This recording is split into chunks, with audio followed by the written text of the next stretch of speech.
welcome to Talk Tantra to me. It is such an honor to be holding space for this divine knowledge to make its way into your ears and lifestyle. Today, I have my good friend Andrew Horn on the podcast. He is a serial entrepreneur, facilitator, and leadership coach. Nailed it. Okay, Crushed good. it. Got it all. So many more things, which we'll kind of be exploring today. So I want to share a little bit about how I met first, and then chat a little bit about where we're both coming from, because we're also joining you guys on the airwaves from very interesting life experiences as well. So Andrew and I met through Naked Soul Society, which is a branch of my business, through play experiences, sensual play experiences, play parties, Tantra, sort of things like that. And so we met in that space. And one of the things I love about that space and how it's curated is that it's so much more than just sex and intimate touch. It's like intimate conversation and connection. And so thank you for being here and allowing that range of our relationship to expand. So I want to chat more about that experience and experiences that we've had in those spaces. However, I love to talk first about what happened today. What is the big news in your life? Well, a couple of hours ago, I was wearing a tiger suit, and I was matching that tiger suit with my now ex-wife, Mickey, because we just formally got divorced. And we had our final court hearing, and we've had this mission since we separated in May. We said, we have a 5-year-old son together, and we have this vision of really rewriting the rule book of what co-parenting looks like while we're no longer romantically in love with one another. How can we create a container where our son grows up in this deep friend love, where he sees his parents hanging out, supporting one another, having fun with one another? And so a big part of that is we looked at this ceremonial moment of finalizing the divorce, and we said, how can we have fun? So I have a company called Holy Shit We're Alive, and yes, it's holyshitwe'realive.com, but fundamentally I believe that this sentiment of recognizing our aliveness is like this foundational sentiment of gratitude, of just to be able to experience everything, the sadness and the joy and the pain and the wonder and all of it. Like the ability to be alive makes everything better. And so I create all of this merch, mugs and hats and sweatshirts and you name it, just to remind people that, holy shit, we're alive. Yeah. Yeah. Simple, beautiful, lovely sentiment. And it's such an echo of tantric philosophy as well, this alchemy of emotions and being present with this. And, sharing a little bit more about where I'm coming from today. My beloved best friend pet passed over the weekend, and it's been unimaginable amounts of grief. And also it's like in that grief, it's like, holy shit, I'm alive. I'm experiencing this love that doesn't have a place to go, and all of this love flooding in. And what do I do with this? And how do I make art of this grief and be in it and not bypass it? And yeah, it's a lot. It's a lot. But I think it's to be able to acknowledge it as challenging and hard and beautiful, because it's there. It's like to feel loss is inherently to show gratitude for having had, it's like, and to be connected, to have a conversation about death is inherently a conversation about life. Like they can't exist without each other, So I'm grateful to be with you while you're in that process and feeling it all. Thank you. Celebration of it.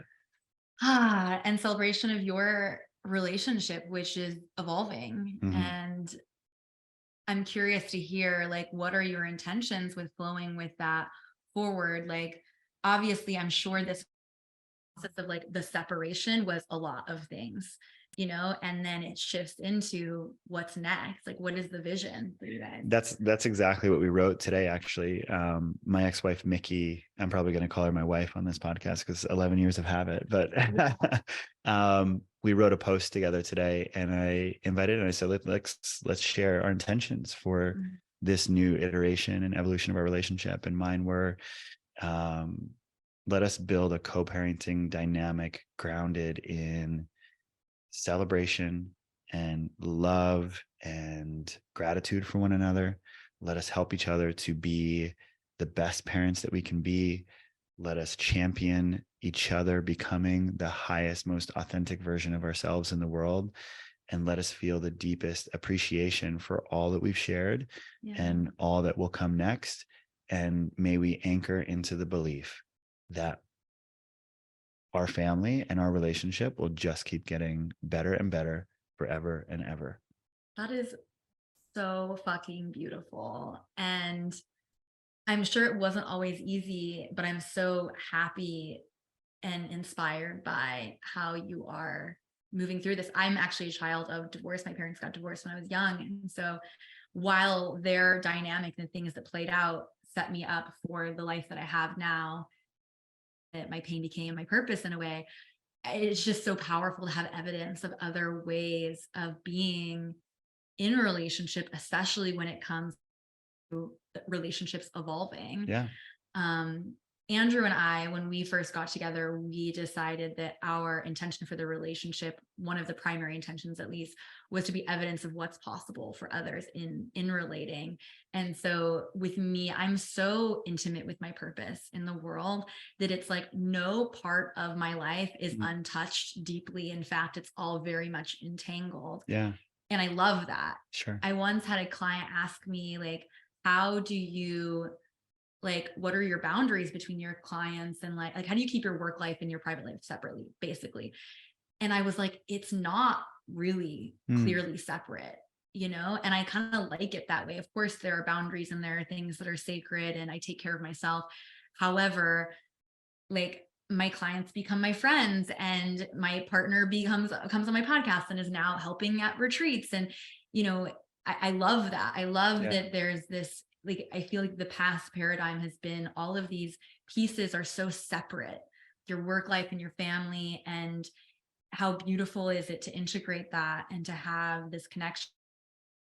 One of my clients this week, actually, he talked about how his partner has this business, and once a week for 2 hours, they just have a meeting where they just talk about what's going on in their lives. Cool. And that's like a thing in their business. So this is like almost like that for you, like your way of being becomes this. I mean, I think that your way of living and the way that how you structure your life and your business and your relationships and the delineation of, you know, clarity between what's what and needing to box things up that way is probably directly related to your practice of Tantra. It's like, I mean, a huge unlock for me in my own journey, not only sexually, but just for my person and how I want to live life, was getting introduced to the concept of red Tantra.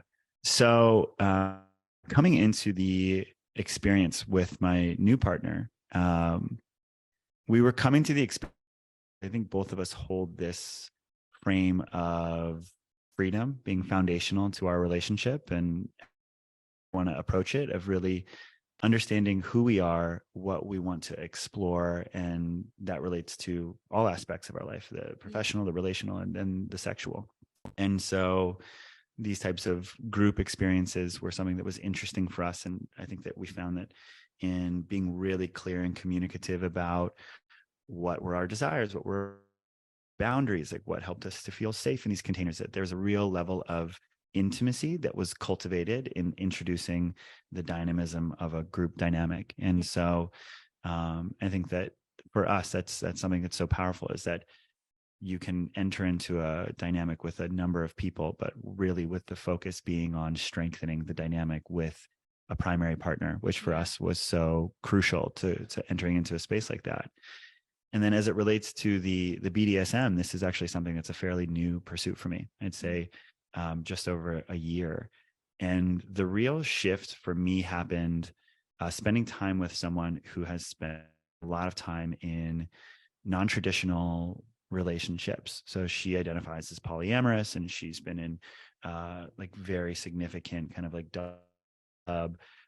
clear power dynamic relationships where people were opting into roles for, you know, long periods of time. And it was really fascinating.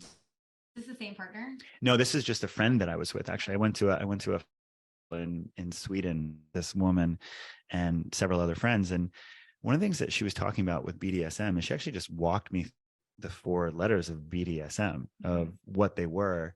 And so bondage, domination, sadism, masochism. And so she introduced this concept of the benevolent dom.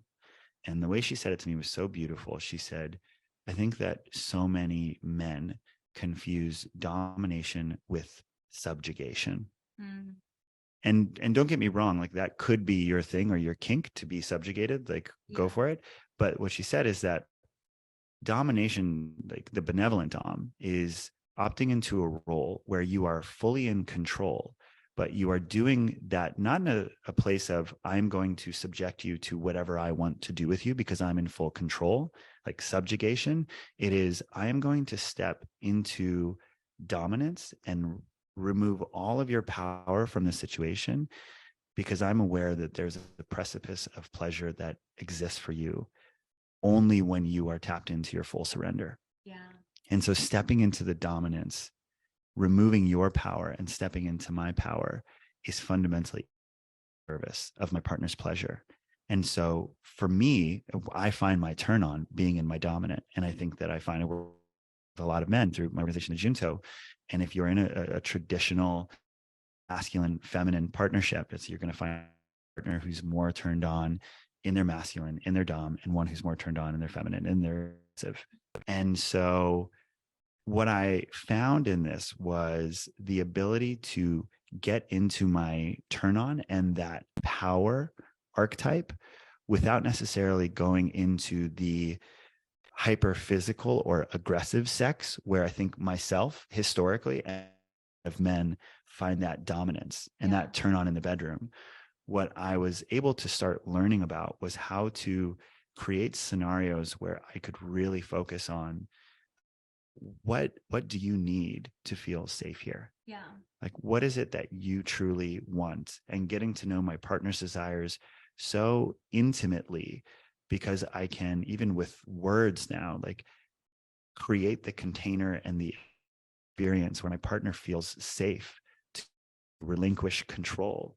And what I noticed is that I was able to tap into a slowness and an intentionality and a presence in just this scene where I was taking power away from a partner to be of service. And it liberated a totally new way of lovemaking for me, where I could really tap into these kinds of flow states and be completely present. And I've always had this passion for experience design of intentionally arranging like objects and people and mapping out experiences to create sensations in other people. And so to be able to bring that layer of creativity that I've always felt in experience design into my lovemaking brought this whole new element where, you know, I was able to be more creative about creating scenes and using language and architecting experiences to take people deeper and deeper into this sort of submission and into my own dominance. And, you know, candidly could get lost for 10, 12 hours at a time in a place like that, which wasn't available to me before. And so even coming to your event, it's, I think similarly, to be able to go into a space like that. And I'm with a partner now who so beautifully receives in that space, and we really meet each other. And so there's an element of it that is, to go there requires such a level of presence. Yeah. Where when I'm taking someone into a space that, you know, could be an impact space where you're using floggers or tools and other things like that to bring someone deeper into their own experience, like it requires a sensitivity and a presence that is so, what's the word that I'm looking for there? It is so activating. It's like in the stillness and the slowness of it, there's an amplification of everything that's available, every sensation, like everything that they're doing, everything that I'm feeling. And it's just it's liberated so much newness and so much excitement in that realm of my life. And so I'm excited to keep continuing and exploring and learning. And it's been a lot of fun. Wow. so many things that I want to double click on with that. And I'm feeling called to explore more of this piece of, what I see really powerful with you and your partner is also this sense that she feels so safe to surrender and to receive this as well. And I think that can be complex for women, and it's definitely been complex for me. And I feel like Andrew and I had a similar experience of him extending his range based on getting to know me and like my pacing and desires and things as well.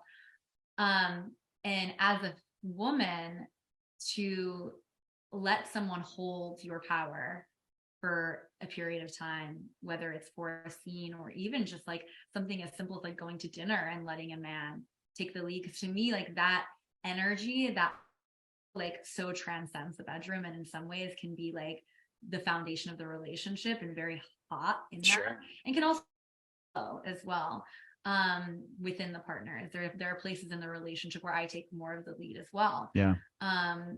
But what I've found for the men that I surrender to is that they've almost domed themselves in a way first, in that they've really mastered and harnessed their own energy and control. I'm curious if you experience that as well. Yeah, I think that I look at this concept of relational leadership, of really architecting our lives through the relationships that are in it.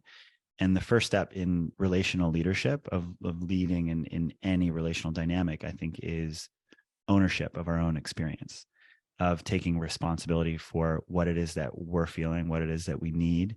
And so I think that being able to come into a context like this that is really sensitive and requires a great deal of empathy and consideration for a partner's experience, to be really grounded in our own experience and aware of what it is that we're feeling, and that we're able to hold a safe space for someone else before we're going in there. And so, I really do agree that that type of emotional ownership and awareness is something that is fundamental to other people feeling safe with us. Yeah. Like being with someone who feels integrated, who feels as though they're tapped in, that they're aware of what it is that they're feeling, and hold themselves, and if someone does have that kind of self-regulation, if they feel self-led, then you feel more comfortable opting into that as well.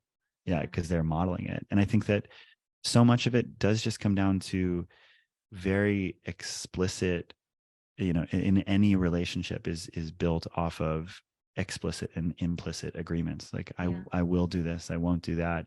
And the more explicit we can make our expectations, our desires, our agreements, I think that, again, that is so, to be able to showcase that type of awareness of where we're at, to be able to lead, and even in that kind of self-leadership, looking at like, here's why I'm base, right? Here's my draw here. Yeah. It's like to be able to articulate for a woman that I might connect with in that space, here's why I'm going into this role. It's that because it's not just my own turn on, but fundamentally, I have this deep value of service.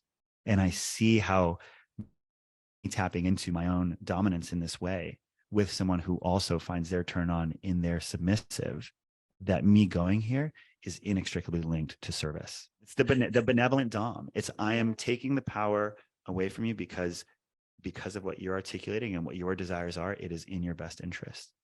And I've been able to experience that. And so I think that type of ownership of my experience, here's what I'm feeling, here's what I want out of this, here's why I'm coming into this experience, and being able to create a container where a partner feels safe to articulate, like, here's what I'm feeling, their own experience, to own their own desires, to feel safe, to want that. It's to be able to come in with more explicit boundaries and a stronger container to go in.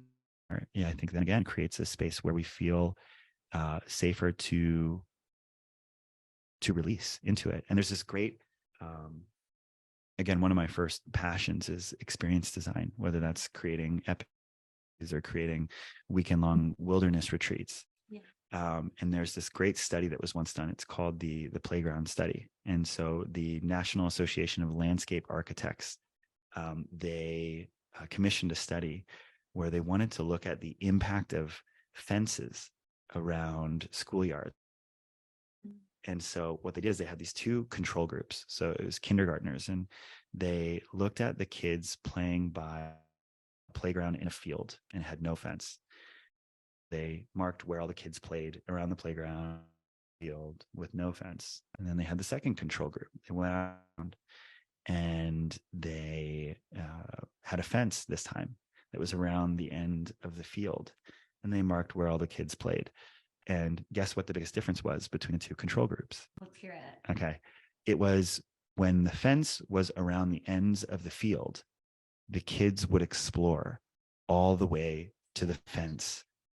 But when there was no fence, when they were in the wide open field with more space to roam, more freedom, they matriculated around the playground. And it was a testament to this idea that with limitation, there is freedom. Yeah. So many people see boundaries as this limiting, but in fact, it creates so much space for spontaneity and liberating. Yeah. It's like, and so I think that it's just that. It's that when we're able to set those type of boundaries around an expectation, like that's a layer of the mastery in it, is that by creating a boundary that essentially does limit what can happen in the space, but it also liberates the fullest expression of what can happen in the space. Yeah. And oftentimes there's more available to people. And so it's a really fascinating concept. And I think comes down to, again, like owning our experience and leading ourselves. And I love because I use an example that's similar, but it's more like if you're dancing at the edge of a cliff with your eyes closed and there's no fence, how are you going to dance versus if there is, a more firm boundary. So I love that there's a study as well. But when it comes to this taking responsibility for yourself and the ownership piece, I asked it in the context of as a dom or as the more dominant role, but it's just as important as the sub as well. And I think that that's something that people get confused by, and like even has led to some of the Me Too movement pieces where it's like, oh, like they also couldn't just take ownership or speak from where they're coming from in the experience, and things get out of hand. We don't have the tools to really communicate what we're feeling inside of and take responsibility, and to be able to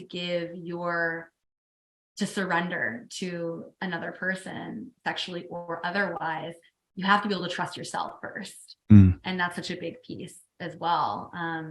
And something that can be really challenging because as a society, inherently, we're taught to look for that trust outside of ourselves and to submit without really asking questions and things, and just to trust that we're going to be taken care of no matter what, when in reality, there's lots of other factors at play and things that we get to take responsibility for within ourselves, even as we choose to have that submission. Yeah. I mean, I think that, again, fundamentally, I am a stand for people to be, and I said that in my intentions for my relationship, but I'm a stand for people to be the most authentic, highest version of themselves. Yeah. What that is. And whether that's in a work context for one of my employees or whether that's for a romantic partner, creating a space where they feel safe to express how they're feeling, what they need, what they want. And a lot of times I think that real relational leadership comes down to sharing that first when it is scary to do so. And again, for a lot of these areas in the realm of sexuality, to talk about desires, to talk about kink, to talk about traumas is really scary. People might not be available for it. They might be scary, but to ground into our own authenticity as an act of service is a frame that I oftentimes offer up to people, which is that if you are with a romantic partner or if you're with a best friend and you want those people to feel like they are safe to be themselves, to be honest and authentic, that the only way we can truly create that space is by doing it ourselves, is by being courageous enough to go first. And I don't think that this means just spouting off everything we're feeling or everything we want in any context. I don't think authenticity in and of itself is a virtue. I think that authenticity paired with purpose is really valuable with this is my truth and I'm sharing it for this reason. And if we have that conversational purpose, why on the other side, and I think it's easy to find conversational purpose if you truly want the people with to feel liberated to share honestly and authentically, then you can really find that. Yeah. So I'd love to get more clear on relational leadership. What does that mean? Do you have like pillars of relational leadership? yeah, so when I look at, we just got through one of our last men's retreats. So I've been doing these wilderness men's retreats called the Junto for the past 7 years now, and we just did one here in Austin. And so the 3 pillars of the Junto experience are, sorry, the 4 pillars. The first is emotional intelligence. So it's an ability to understand our emotional experience and for other people to be able to see that part of us. The second is personal integrity. And so personal integrity is understanding of who we are and alignment with that person. And the third is relational leadership, is my lens on creating the life, the business, the sex, anything we want is really how are we leading in the relationships that matter to us. Mm-hmm. And the fourth is healthy masculinity. So it's a healthy relationship with our masculine identity. Those are the 4 things. And one of those that has become increasingly important is this aspect of relational leadership. And fundamentally, I think of relational leadership as I'm doing a training with this group called the Conscious Leadership Group. And they have this great frame. I'm a student of Gestalt awareness practice as well. And in Gestalt, they would call it unfinished business. And it's this idea of, you think about anyone in your life who you feel unexpressed with, or whom you have tension with, or anyone where you feel like there's something that's unresolved. In Gestalt, they would call that unfinished business. Okay. And CLG has a frame that I almost like a little bit better, and they call it above the line and below the line. And they would invite you to look at any relationships in your life and you just ask yourself, am I above the line or below the line? And we know what that feels like. Above the line, we feel happy with that person. We're free to share our truth. We are freely sharing recognition. We feel be understood. That's above the line. Below the line would be holding your truth. You feel tension in your body. You don't feel like this person's available to meet you. It's like, you feel it. Yeah. So we have this felt sense of what it's like to be below the line. And what oftentimes happens is when we are below the line, our first instinct is to embody this archetype of victim, where we are criticizing someone else. Person is this, and that. And a powerful frame to transform this mindset is that if we are criticizing people and not sharing with them consciously, we are unconsciously complicit in that very behavior sustaining itself. Is that really saying is that if I am simply going to be here and complain or criticize, that I am opting into this victim mentality, that I do not control my relationships, that they are happening to me, not for me. And so just simply by identifying that, we can start to look at, well, what are the steps to move beyond criticism and of others and into leadership? And it's ownership of our emotions. And rather than talking about what someone else is, who they are, we look at, in this relationship, how do I feel? And so anyone that you're below the line with, you can say, it's in this relationship, how do I feel?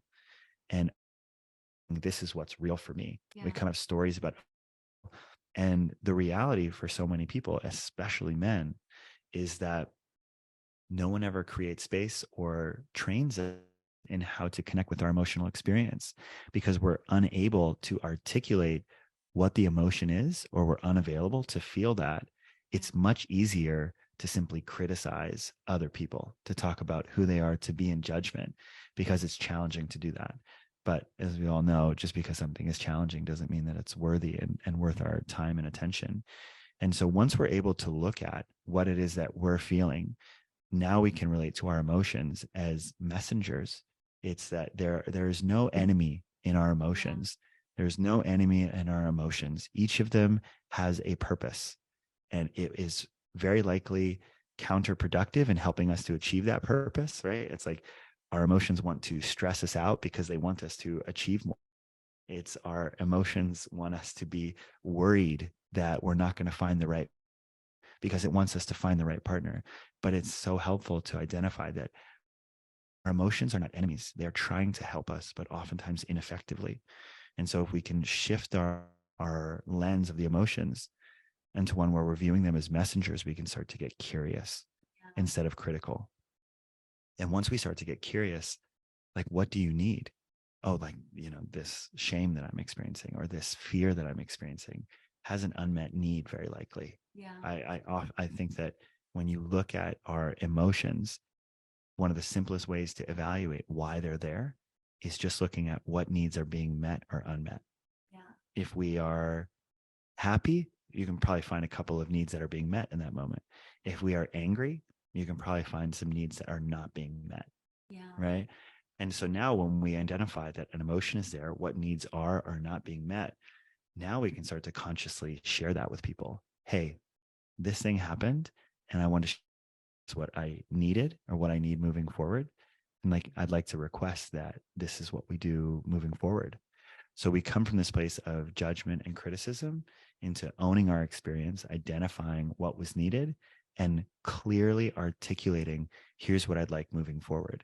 So it's really challenging to ask people for exactly what we want from them. We oftentimes just refer to judgments. I need you to be kinder. I need you to be more present. And it's very hard for someone to tangibly do that thing, right? It's an intention versus something you can set up as an agreement that you do or not do this thing. Yeah. So what would be the difference, just to give people like a deeper understanding of how to have this sort of request made? It's like to say, I need you to be kinder. It sounds like, oh, I'm saying what I need, but in fact, it does have this undertone of control and criticism that can be confusing because it's like, well, I am doing that. So how would you communicate that in a way that would be more productive as a relational leader? The way that I would look at this is when we are making requests of people, you want to make a request that someone can be measured against by an objective studio audience, right? So you think about, I'm looking at my partner and I tell her that I need her to be kinder. Or if you tell someone that they weren't kind in that moment, if we had a studio audience that's watching our life, we're on the show. If you were to ask 1,000 people, was she being kind?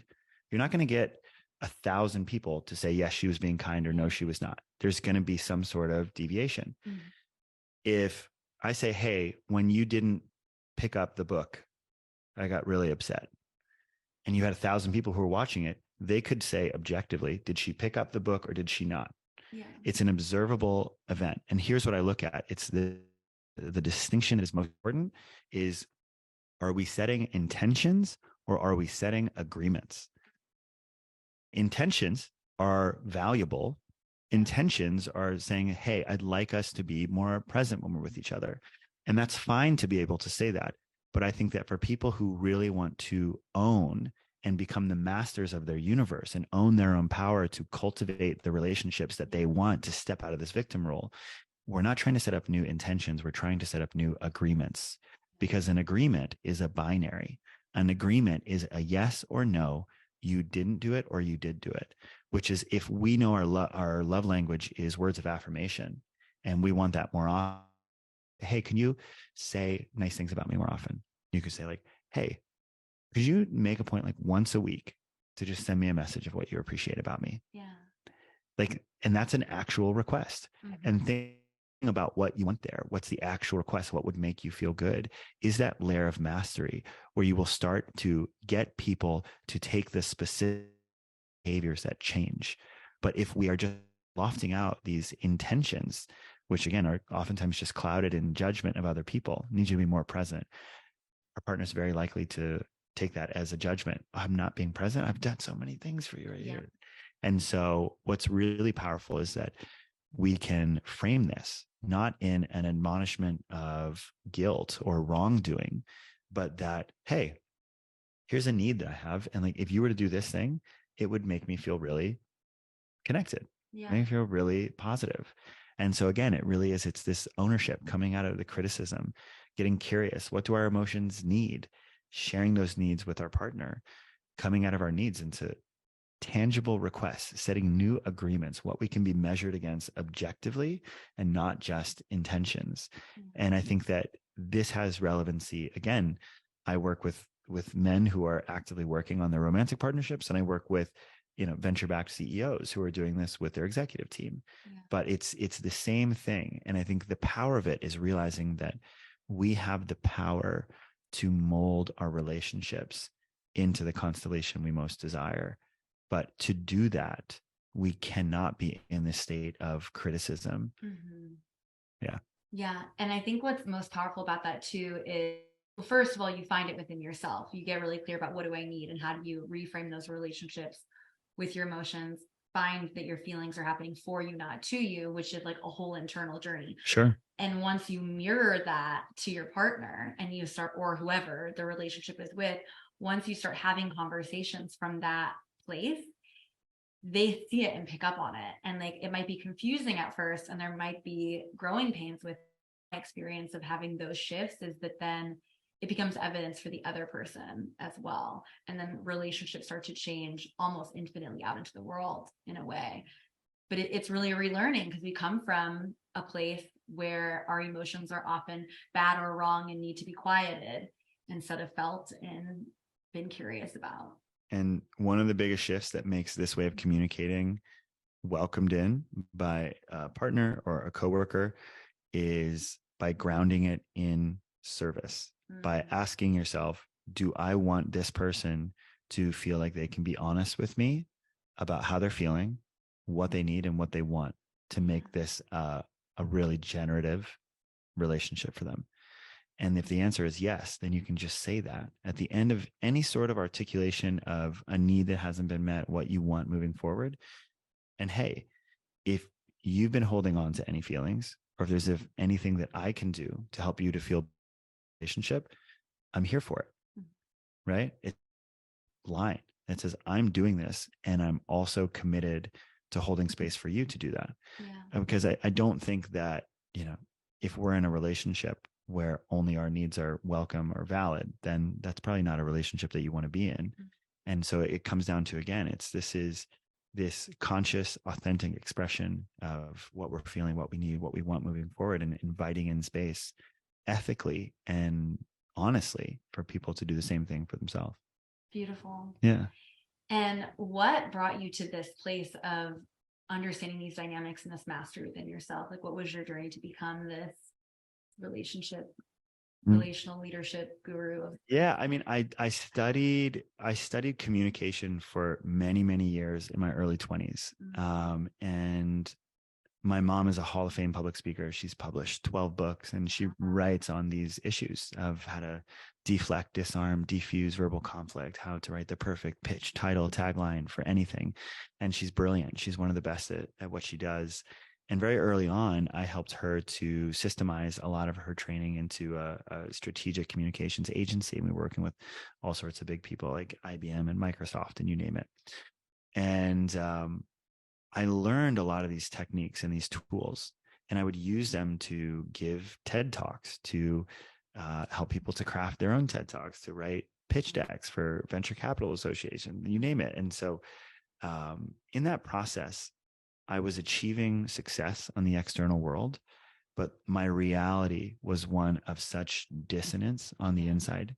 I felt so much tension in my body walking around rooms of successful people. I had this looping dialogue wherever I was going that I wasn't smart enough, I wasn't successful enough. And so I would go and give talks, and I would have cotton mouth the entire way through because I was so nervous that if I didn't absolutely crush this talk, the story that I'm not enough would be true. Because fundamentally, I was in this cycle of validation. Like I needed other people to tell me I was enough to feel like I was enough.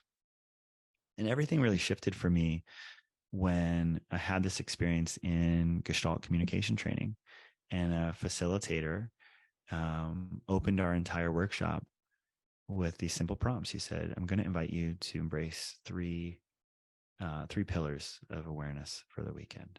The first, we're going to be authentic, and we're going to engage our thoughts and feelings as real and valid, give them a voice. It's like, cool.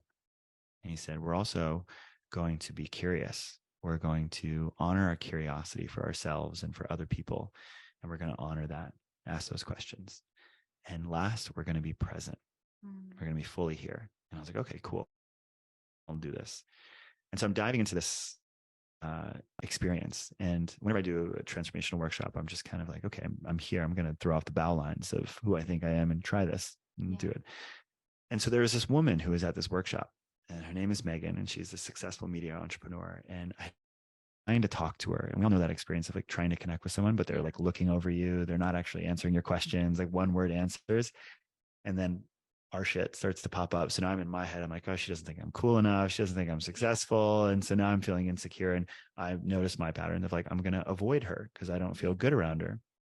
And we get to first break, and I'm at the coffee machine, and I'm pouring myself a cup of coffee, and Megan starts walking up, and I remember the prompts, and I was like, be authentic. Everything you're thinking, feeling is real and valid. And I'm like, okay, cool. Let's do this. So Megan walks up, and I was like, hey, Megan, I just wanted to share something. Would that be okay? She's like, yeah. And I say, I think what you built is incredible. And I just wanted to let you know that I have been trying to make an effort to connect with you, and I really felt you reciprocating it. And I want to let you know that that's good. But also, I was going to stop. And if you ever want to connect with me while we're here, just let me know, and I'd be happy to chat. And there's like a 3 count. And then she just bursts out crying. And I was like, this authenticity thing is bullshit. Like, I'm like made this woman cry. What did I do here? And then she comes back, and she looks me in the eyes, and she says, Andrew, I don't want to fucking be here. She's like, my co-founder is suing me. My boyfriend is breaking up with me. This is the last place on the fucking planet I want to be right now. And I immediately realized that the dissonance that I felt with her had absolutely nothing to do with me.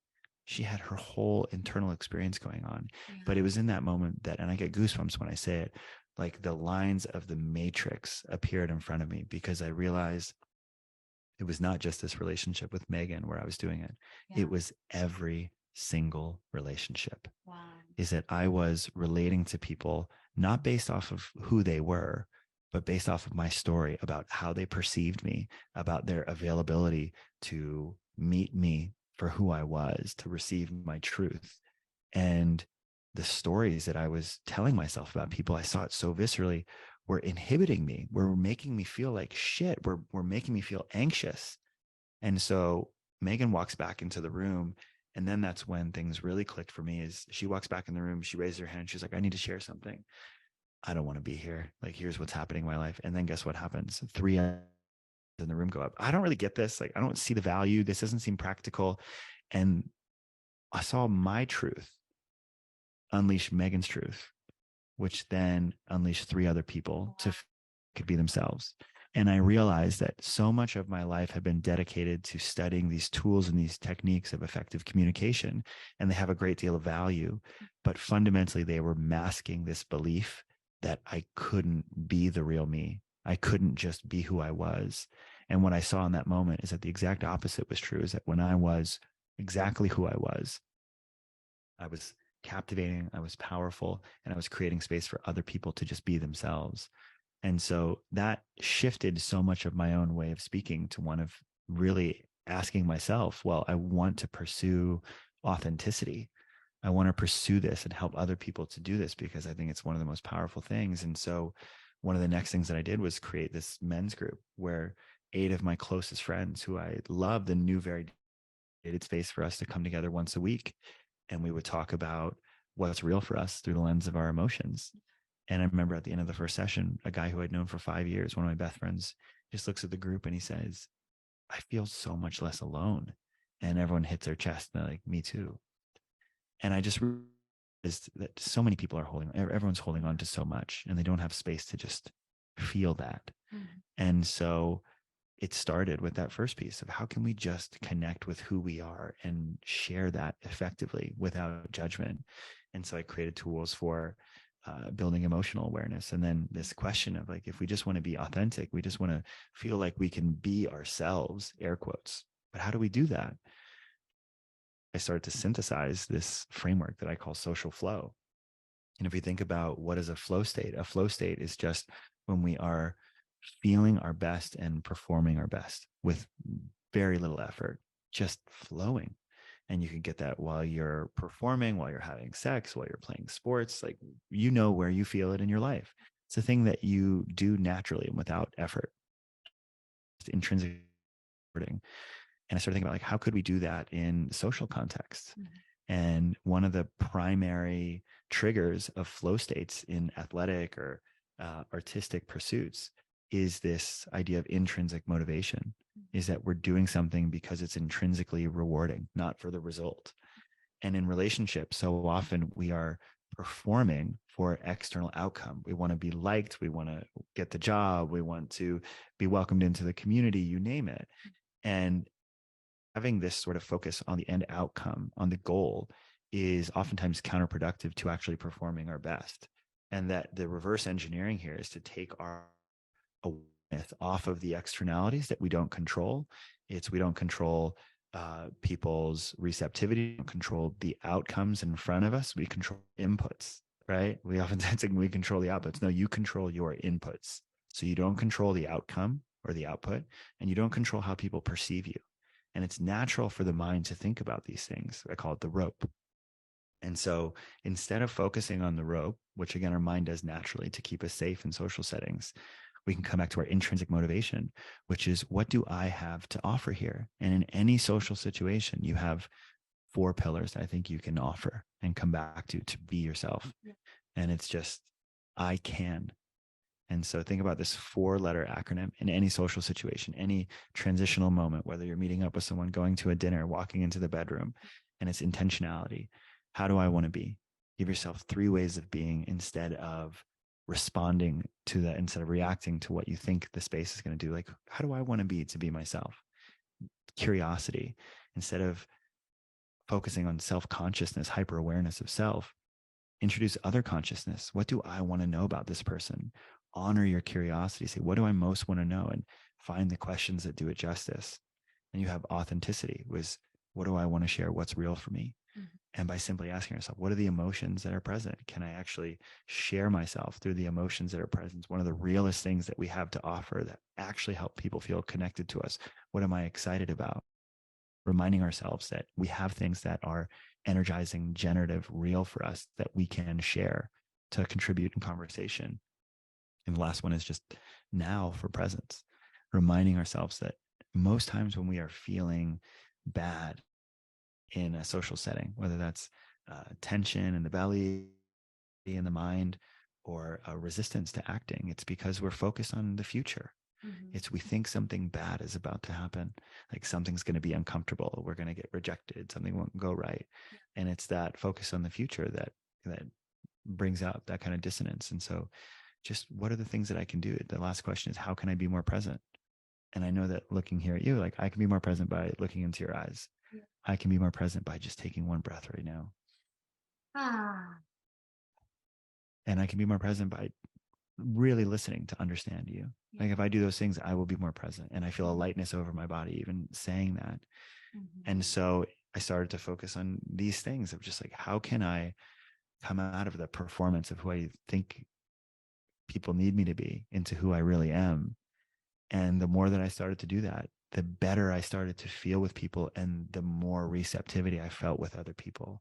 I think that they could feel this layer of authenticity that was growing in me, and people felt safe to be themselves around me. It's like that great Angela quote, just like, people will forget what you said, they'll forget what you did, but they'll never forget how you made them feel.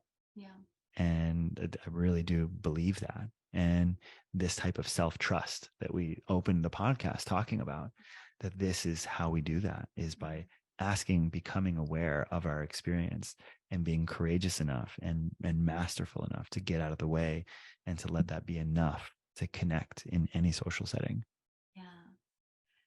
Love that. Love the story. And, I think sharing that story of that woman that you met at the conference was really good medicine, even for me in this moment. Thinking about this feeling of like, when you share your highest truth, it's really in resonance with your highest love. And we get so caught up in sharing our truth because we don't want to hurt someone or make like the wrong impression or whatever it is. But in reality, like sharing that is setting them free as well. And it's liberating them to inspire others to share their truth too. And Andrew, my fiance, and I, not this Andrew, have an event tonight. And I was very much like, I don't know if I want to go to this, like with everything happening with my dog. And it wasn't so much about not wanting to go and have the experience. It was more about, I don't want to have to pretend like okay right now. Yeah. And he had said to me, then don't just tell, like when people ask you how you're doing, ask, do you want the truth? And then, share.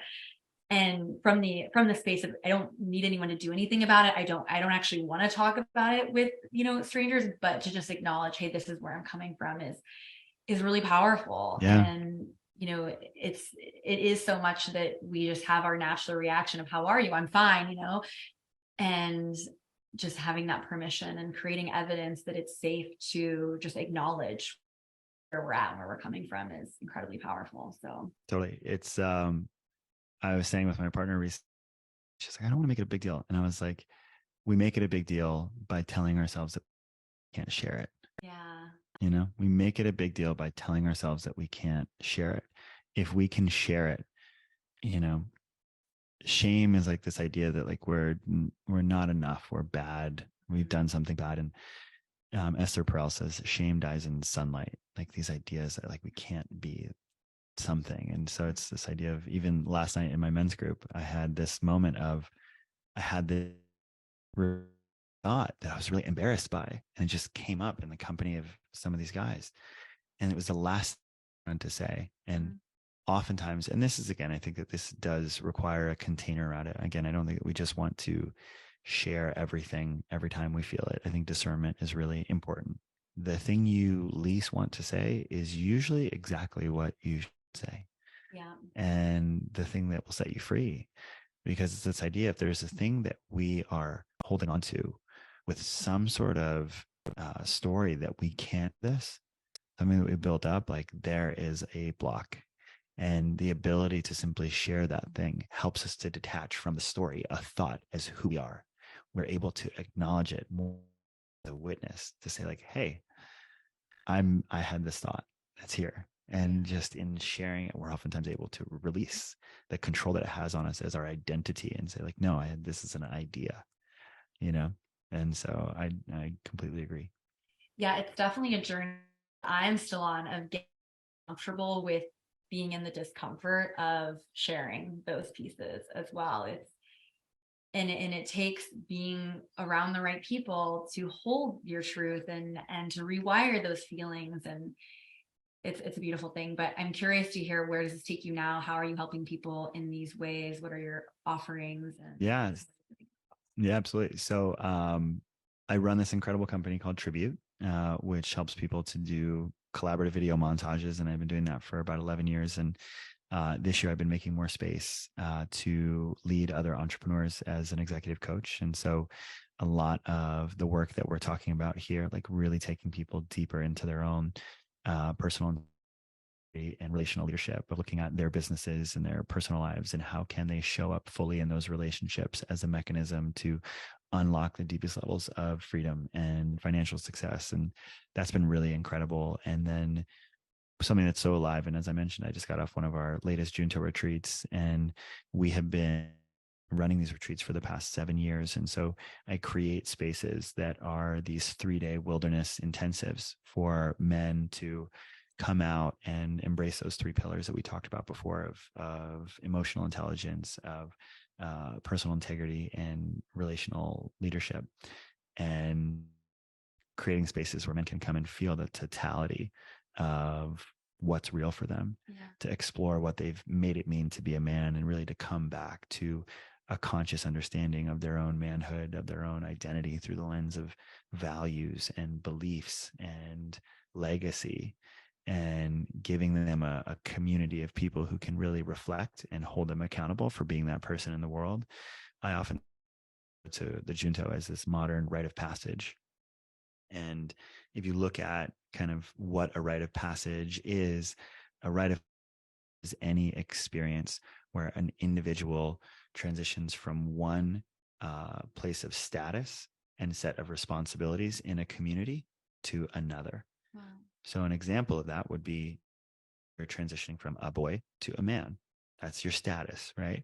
And if you look back to where and why rites of passages were cultivated, it's because if you were alive during kind of like early tribal times, if you're transitioning from boy to man, that responsibilities that you have as a boy versus as a man really matters for the survival of your pack. Thank you for sharing that. And thank you again for joining me today. I also want to express my gratitude to the listener. Thank you once more for opening yourself up to the idea of sacred sexuality and living an expansive life. With so much gratitude and love, have a sexy and spiritual day. And I'll catch you next week on Talk Tantra to Me. Ta-ta.